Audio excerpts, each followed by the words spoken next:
Hier ist die Oboe mit dem schwarzen Holz und den silbernen Klappen. Und wenn ich richtig kräftig reinblase, wird es echt laut. Oh. Ah, das Mundstück vergessen.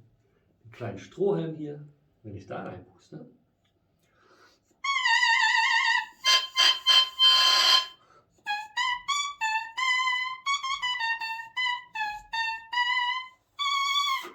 Ja, schon besser. Aber geht noch anders. Wenn ich jetzt das Mundstück hier auf die Oboe draufstecke, dann kann ich richtige Oboentöne spielen.